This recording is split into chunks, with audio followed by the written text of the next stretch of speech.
G'day guys, welcome to the Rugby Journey podcast. It's been a while. It's been a long time, but new country, new colours, and an awesome new guest. I got the captain of Varsity Rugby over here in Dunedin, the University of Otago. Aaron Whity. Aaron, mate, welcome to the Rugby Journey. Oh, mate, pleasure, mate. I like what you're doing and happy to support you in your journey. So He's a good fella.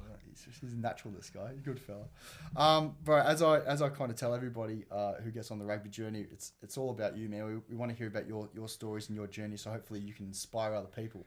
Yeah. There could be someone down in Southland, and they like, oh geez, how do I get up to OU, or how do I get to the same journey that you've done? So yeah, bro. So sort of tell us your rugby journey. Sort of go from the start into where you are now, bro. Well, it all started in a small town in Dipton in Southland, central Southland, sort of 40 minutes north of Invercargill. Went to primary school there. Grew up on a dairy farm, just running around. I've got two. I've got a younger brother, an older sister, and another older brother. So it all started there, mate. Just running around in the backyard. And the thing I remember is our school was really into physical activity. So we'll always be on the backfield, running around, passing around the ball, playing ball rush.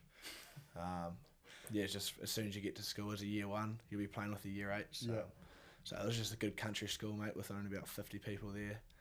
So real tight-knit community. So yeah, nice. That's where it all started, eh? Yeah, nice. Yeah. And you've got obviously your older brother Sean, who's played for the Highlanders this year, and also is captain of Southland as well. Yeah. Bro. What was that like, man? I guess growing up, you've got an older brother sort of making it as well, and did that influence your journey at all to come up here and to do your thing? I think definitely, mate. Like, he's done some pretty cool stuff with his footy, and I know that for myself and my younger brother, he's been able to sort of show us the path that a wee Dipton kid can go and give it a good crack. Anyways, I'm still working on that myself. Hopefully one day, mate, I can sort of either join him up there in those sort of professional environments. Otherwise, I'll take on my own path. It's definitely pretty cool. Yeah.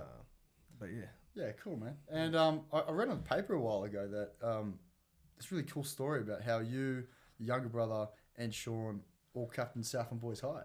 Yeah, no, definitely. It's crazy. ODT, old Paul Dwyer. But yeah, so we all went to Southland Boys High School. Yeah. We all moved there in year 9, so when we turned 14 or 13, went into the hostel, just Monday to Friday, and then go home on the weekends. And again, it just kept our rugby passion going. Same thing, we'll be out on the backfield at the hostel, all us hostel farming boys, just playing a bit of rugby and doing a few run it straights. That just grew our passion, and we had some really good mentors and coaches through our schooling at Boys High. It was a really proud school with good history, and they finally got the win of the national championships last year, which is pretty cool. Yeah, cool. And then my younger brother's now in that, was in it last year, but sadly did a shoulder, and he was captain this year, and then did the same shoulder again. So, bit disappointing on his behalf. That's tough. He put in a lot of work to get where he is, and do a lot of rehab.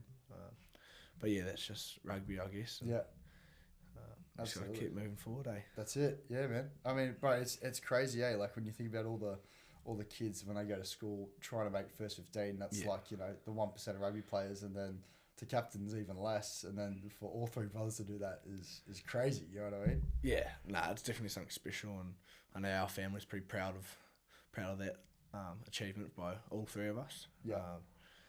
But yeah, like again, we're just a small Southland school, just trying to compete on a national level.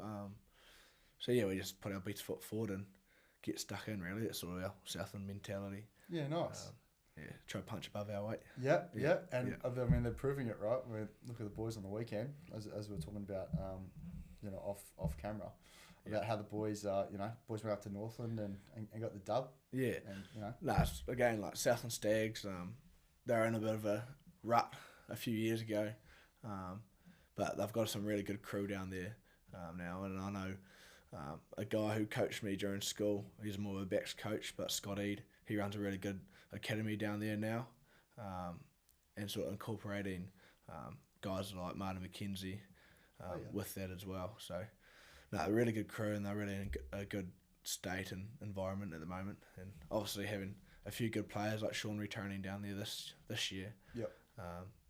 And I've got a good mate, Jack Taylor, who's a hooker. Yep. Who's down there as well. So yeah, I'm starting to build something really special. Just for the province's sake, I hope they go as good as possible, even though I'm still trying to give it a Otago. Yeah, bro. No, for sure, you got to know your roots. You know what I mean? Yeah, bro. Yeah. Look, bro, it's one of those things, like, you know, I mean, and then you have guys like Mitch Dunche as well, you know, bringing that wealth of experience into, you know, I think the Otago boys and a lot of the Southland boys are still a very young team, so they've still got, you know, a lot of youth there and a lot of long time to develop. So, yeah, bro, that's awesome to see. It's awesome to see the young talent coming through.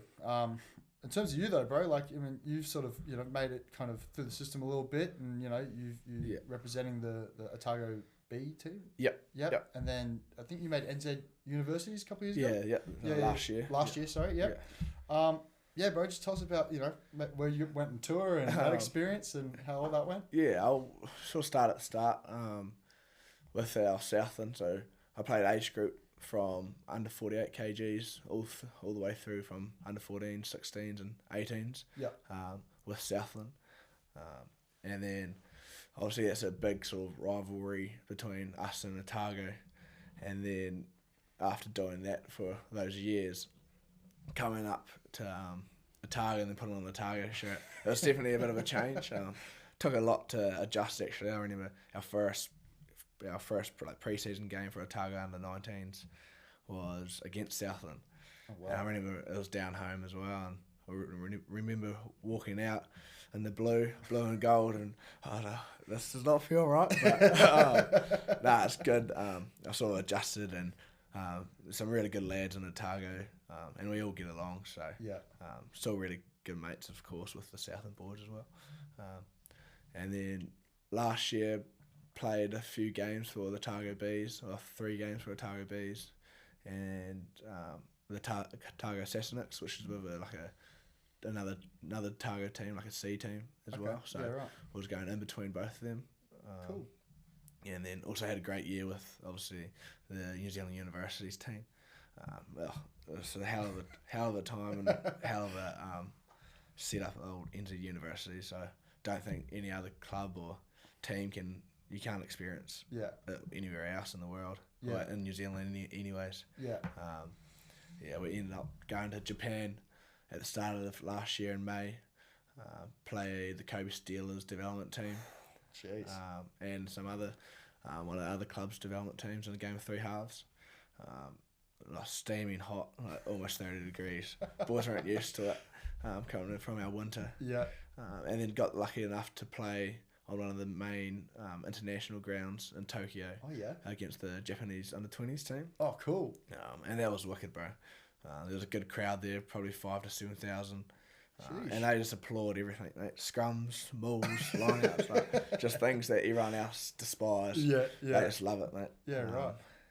And that was real cool. And you just, after the game, you're there signing autographs for 30 minutes, even though we're all club players. But we had some really good players in there, bro. Like, we had probably 6 or 8 boys that had kicked on to NPC that year as well, or had played NPC. And a real good, cool sort of mix of ages too. So it was like boys like myself who are like just 19, and then we'd go boys who are 32 with families who'd been on 11 tours all over the world, and you just hear all the stories and stuff surrounding the team and what it used to be. Because the New Zealand Universities used to be, let's say, the All Blacks 15, the second team below the All Blacks. So back in the sort of 1980s, 1990s, it used to be that second team, and they used to do big tours, play the British Irish Lions, play Springboks, all international teams. So it was a big deal, and you sort of learn about that history, and you're like, I'm part of something pretty special. So yeah, this is the first tour anyways, and then I got lucky enough to time it with the Rugby World Cup over in France. Oh, jeez. We go and do, they do like a cycle of 4 years with the Rugby World Cup and do a university tournament. Yeah. So got to go over there to the south of France in Bordeaux for 3 weeks and just live it up there, play rugby every second day and enjoy our time off the field as well. Unreal. It's unreal. Yeah, man. Like, that's so good. That's pretty special. Like you don't get to do that. You know, some people don't even get to do that in their lifetime. Yeah, exactly. And even sometimes, like Sean, you know, he's playing professional footy, but that's funny because I've done more travelling than he has and been able to see the world with my rugby. Yeah, yeah. So yeah, different circumstances. Like I don't get paid for it, but I still get a lot of experiences, and I've made a few good mates out of it too. Yeah. So yeah, man, it was pretty cool, the NZ universities. Yeah, that's pretty awesome, bro. That's one of those things that really separates rugby from any other sport, right? Like, you know, you look at rugby league or, and obviously, you know, the Wires are big here. I didn't realise how big they were going to be when I came here, but bro, they're huge here. But that's the one thing that sort of rugby can offer is even at a let's say club level where you can represent New Zealand unis and then you're going over to travel overseas. That's exactly. That's insane. Yeah. So well, I look at the cycle coming up for the university teams and like over the next 3 year cycle, because we sort of play in cycles because like a bachelor degree is usually 3 years. So if you put it into that sort of circumstance, you got next year I think is another Japan tour. And then you have an internal tour the year after, and then you get Japan again. But in that third year is the Rugby World Cup, so then you're going to Sydney. Part of that too. Jeez. So yeah, there's some awesome opportunities coming up in the next 3 years. Yeah. So yeah, I'd honestly recommend it. Anyone. Yeah, just even getting involved, Like it's one of those things where, you know, I've been fortunate enough in my school. I went to public school in Sydney. I didn't even go to one of these big private schools, but we were able to do touring as well. Like we went to Wellington and then kind of came down south and played Nelson College, and that was insane to play at a game where the first All Blacks game was played at, and it was just just crazy. So you get those tours, bro. And it really, like as you said, like you have lifelong mates that you make in 20, 30 years. You'd be like, hey, remember that tour we did to Japan or whatever. And they're also different and provide different things. And, you know, you got that memory for that group of people. Which is just, you know, makes it even more special. That's it. But yeah, schoolboy rugby is always good though, Old touring. Yeah. Bit different to our club touring, obviously. No drinking. But try not to. We had another good tour in I was first year 15 in 2019 before COVID. And we played in the World Schools Festival over in Stellenbosch in South Africa. Oh, yeah, yep. And we stopped over in Dubai, played a sort of invitational team there, and then went to Stellenbosch and played all the big schools there. We played Paul Roos and Grade College. And Grade, so basically the two number one schools in the world and in South Africa. Yeah. And here we are. Little school in Southland. No one knows who we are. I think we lost the first game 97-0. Yeah. Second game was about 57-6 or something. Yeah. You just got exposed to another whole different level of footy. Yeah. And how professional they are. Yeah. Compared to like even schoolboy footy here, we think we're professional, but those Saffers are just next level. Another level, Yeah. Coming out like grown men and against boys, mate. Yeah. They're huge, bro. Like even you look at some of the Springboks who are still like 18, 19, you're just like far out, man. How are you that big? Yeah, it's crazy. Let's sort of transition into OU. So how'd you come up to Otago Uni and what made you come up here and what made you want to play rugby here? So initially, obviously Sean, my sister came up here to do her physio degree, and she's actually over in London now. Okay. So doing physiotherapy over there. I'm loving it. And then my older brother, obviously Sean, came up here also and ended up playing for the Otago University. And I think I just watched him a few times So a few memories stick out. Like we used to come into the club rooms when I come up here, and there'd be a concert on. I'll stay with Sean. He'll bring me into the club rooms, and just the way sort of the boys embraced me, and you got made to feel real welcome. Yep.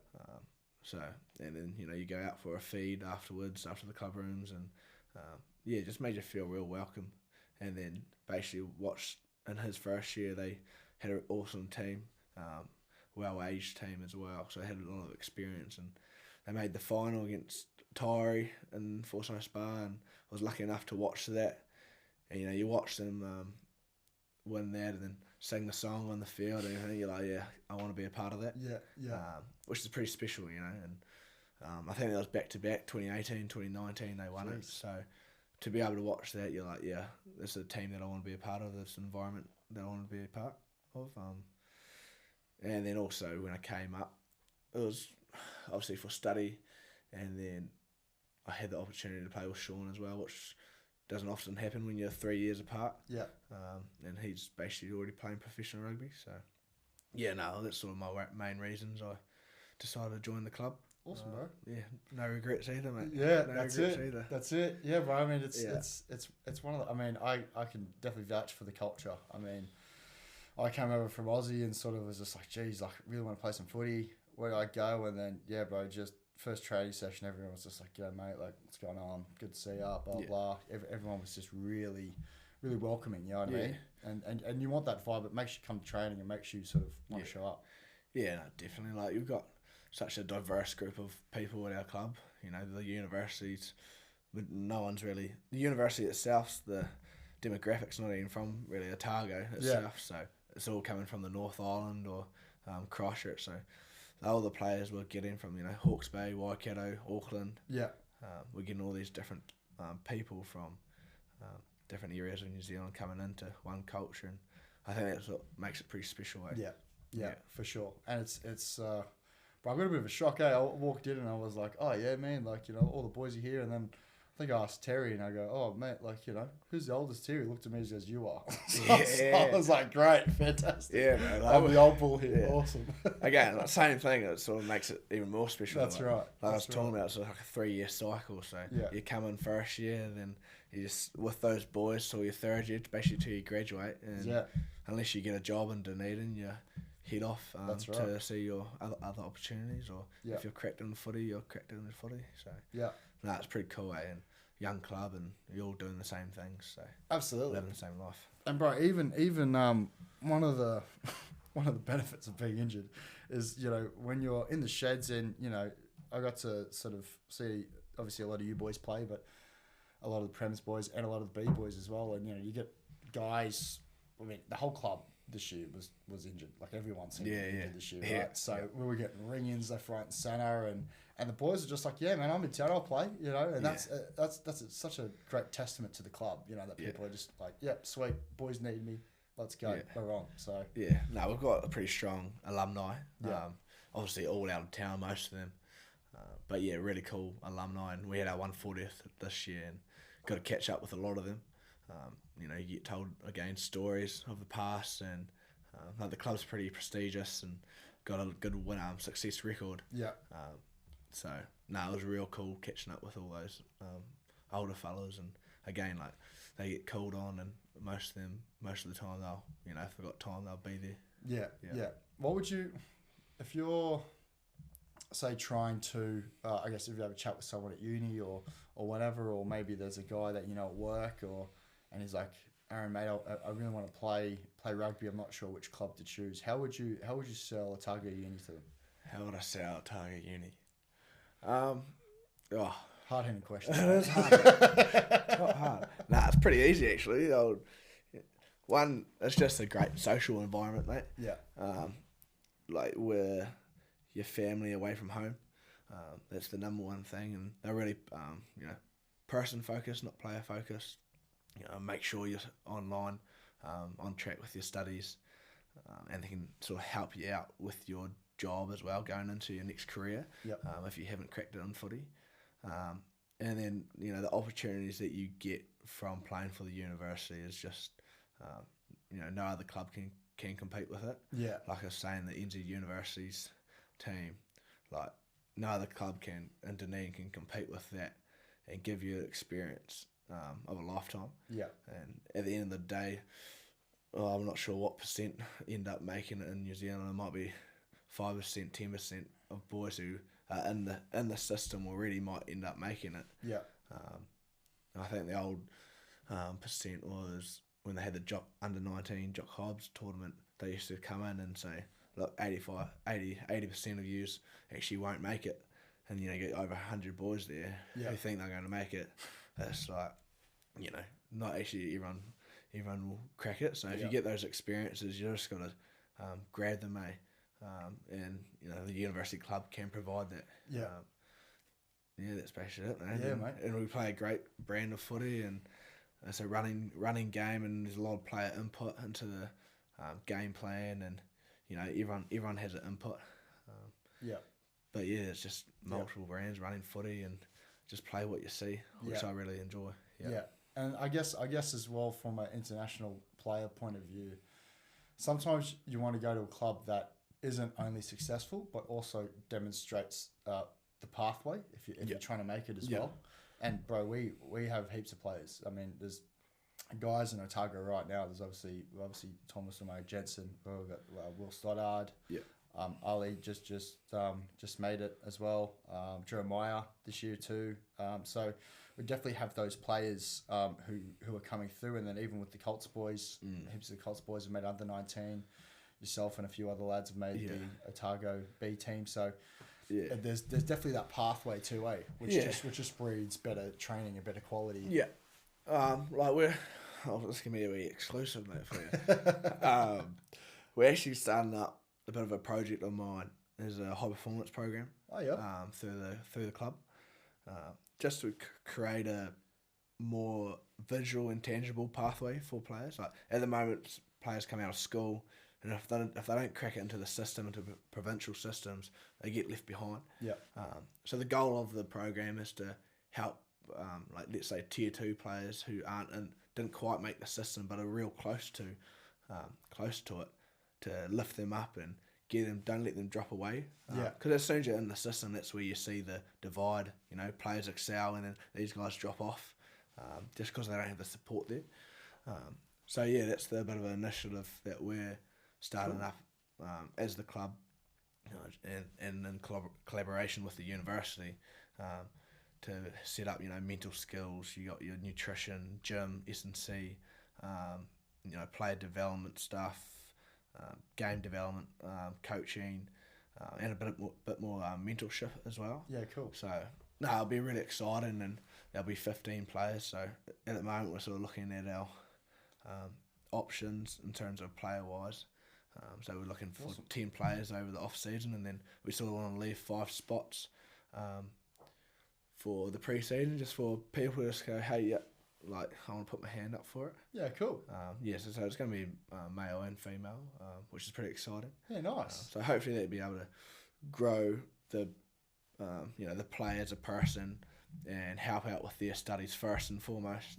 And then also help them reach their rugby aspirations as well. So, cool. Wow, that's awesome. That's a great little exclusive, mate.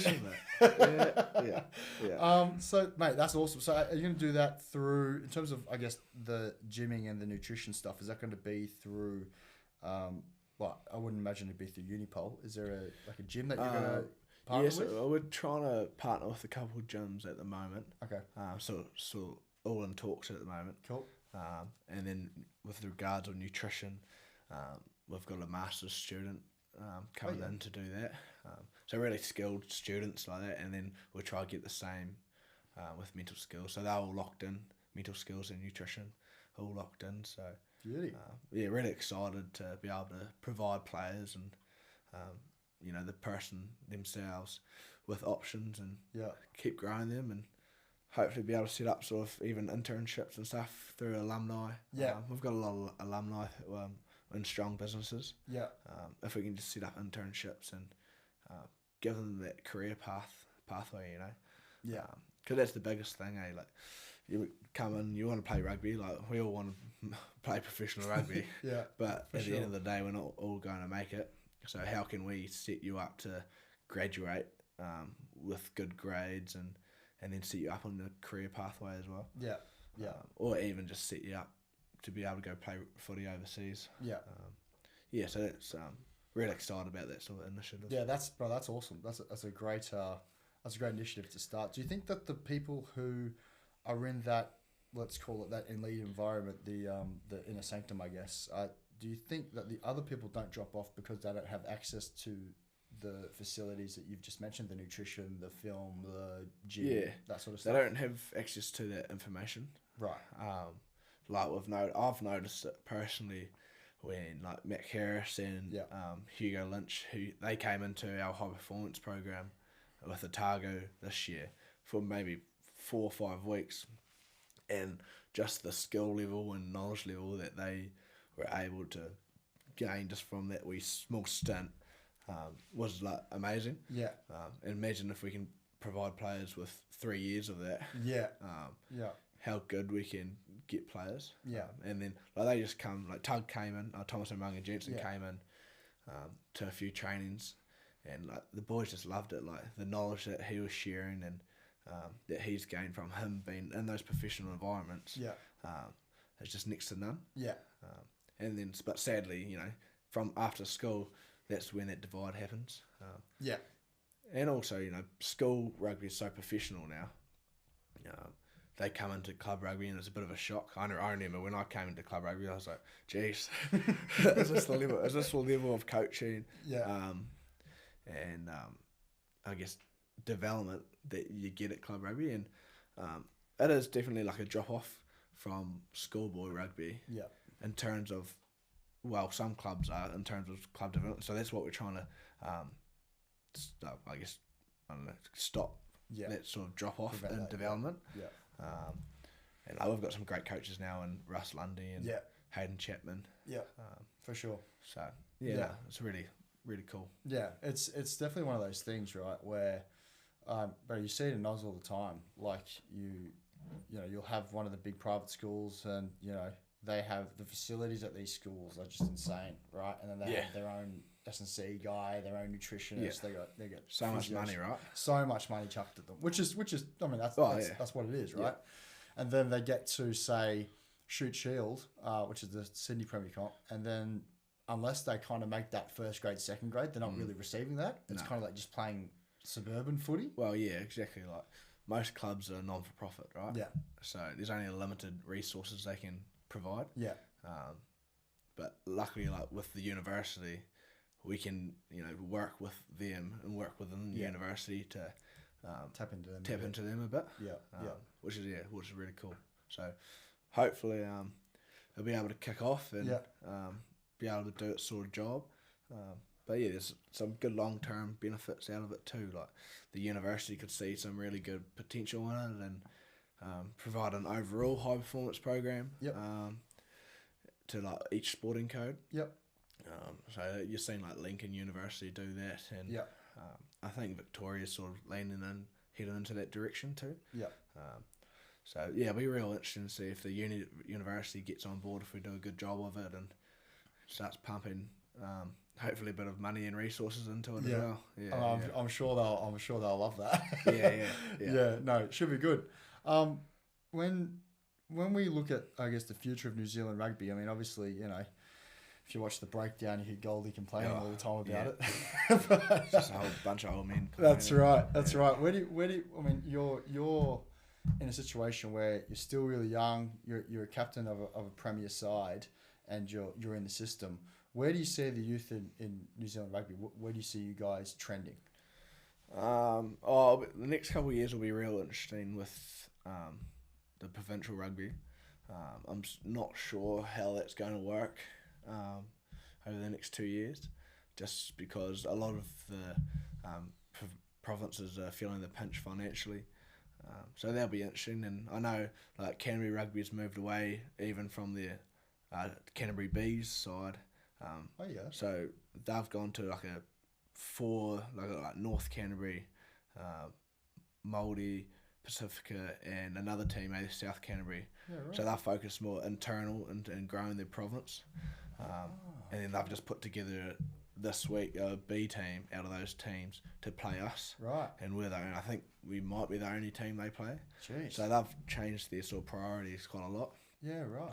So maybe that's the direction we're going at the moment. But yeah, so we just got to wait and see, right? All up in the air, yeah.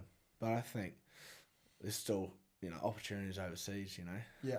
whether that's in a big team earning good money, Yeah. or just simply you might get accommodation and a job, but then you still get to experience travel in the world. Yeah, absolutely. Like Hugo Lynch is doing that. He's going to Ireland, and they sorted out a job and a house for him, and Cool. he's just going over there for a bit of experience, and How good. he'll love that, bro. Like, this is such an he'll love awesome experience Yeah. to gain. So, mate, there's whatever level you want to play, like, there's opportunities everywhere. Yeah.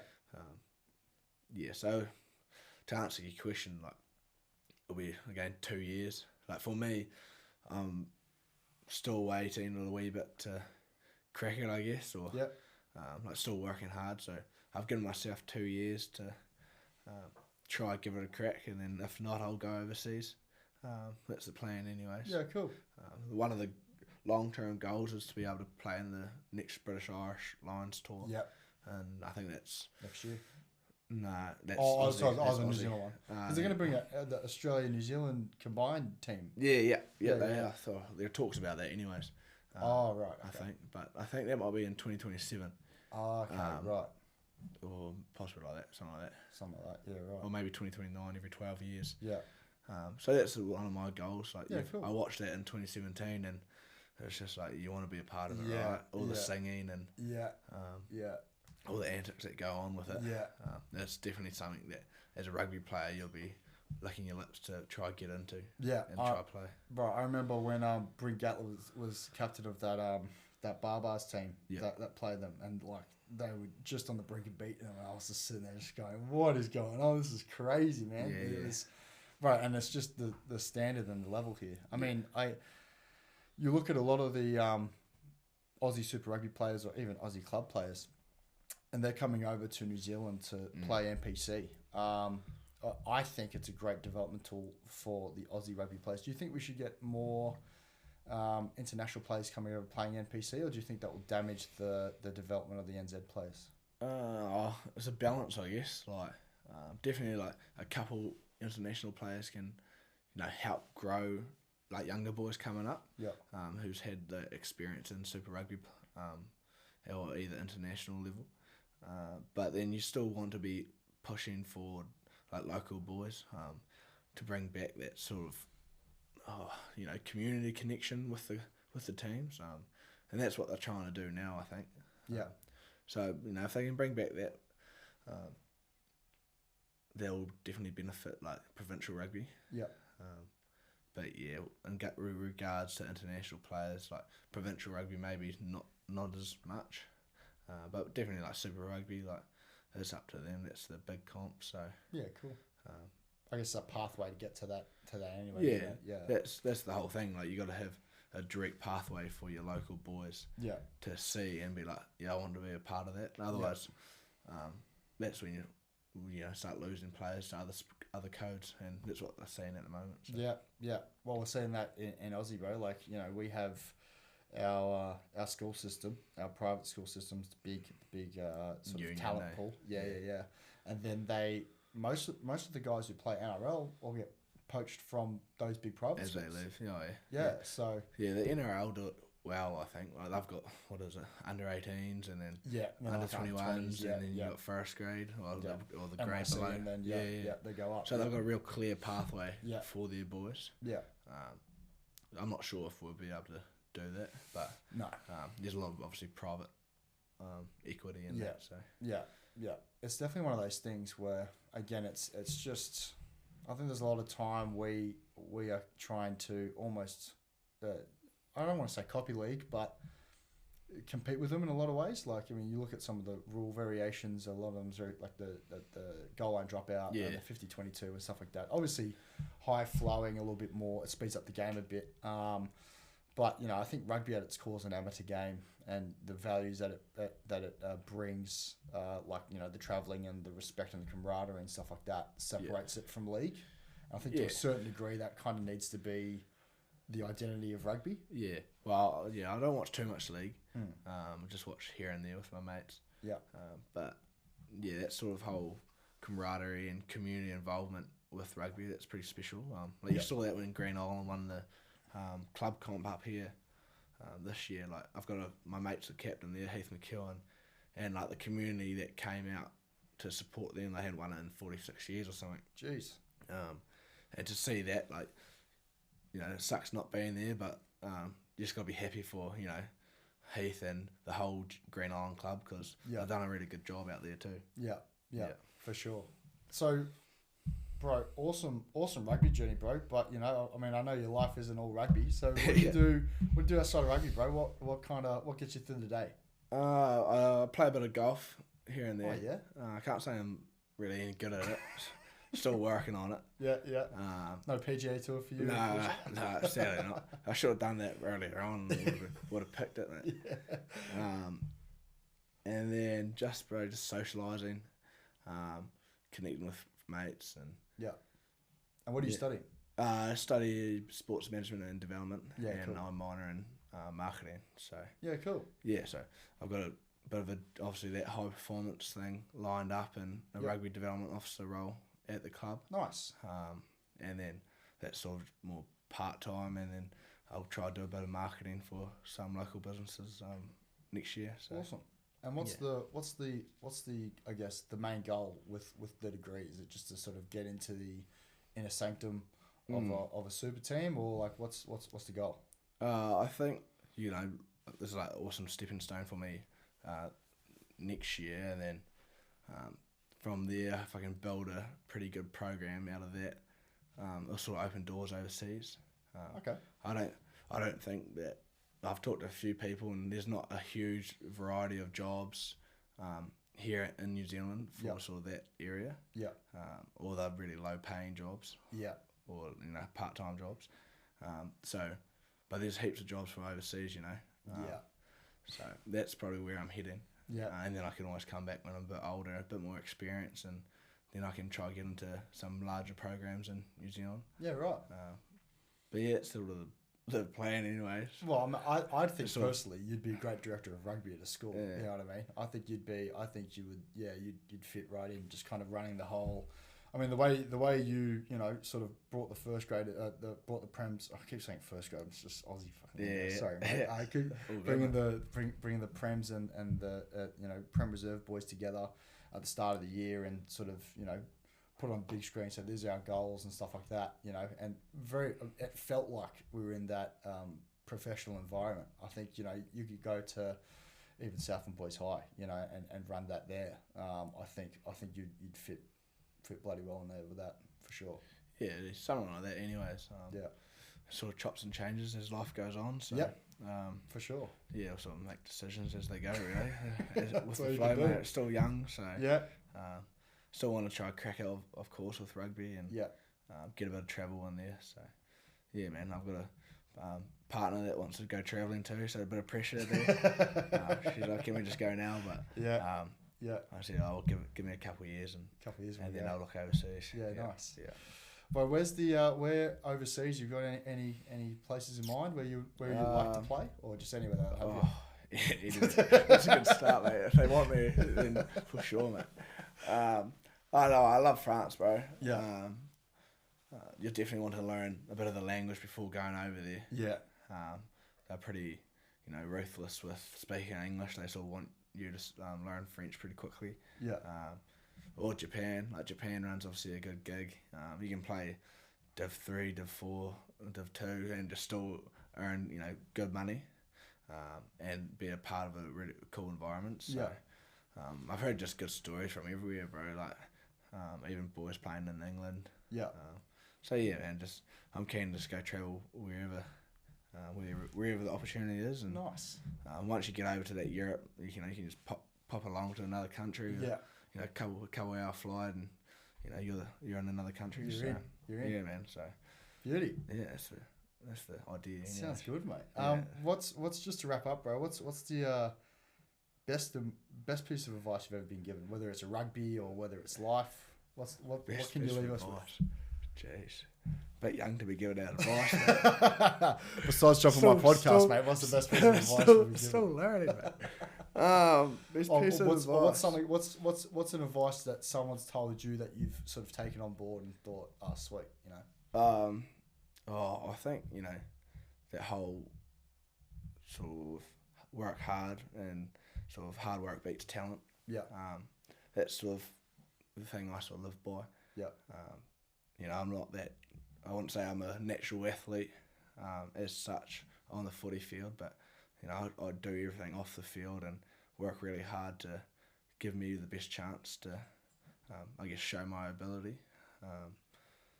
Yeah, that's it. And then if you got talent and you're working hard, then it's a bonus. Yeah, yeah, absolutely. And then you should be excelling. Yeah, But yeah, always just make time for people. Yeah. I try to do my best at that. Yeah, have to remind myself a few times, but always give back, eh? Yeah, that's the biggest thing. And well, mate, bro, appreciate you coming on the podcast, mate, bro. all good, mate. First started it out. Get it in. You have to get some older heads That's in here it. next time. No, not at all. No, it's cool to see you doing it, mate. So yeah, bro. I'm happy to support you, bro. Yeah, for sure. And yeah, bro, hopefully, hopefully this opens up doors for you as well, man. Now you can go tell all the people at Sky that you've done podcasts before, man. You know what I mean? So yeah, bro. No, but appreciate it, bro. We've had a good year this year, and ready to rip in next year, eh? Yeah, man. It'll be good. Good to have a crack next year. Yes, sir. Yeah. Hopefully I can actually play a few games this year. I'll be injured all year.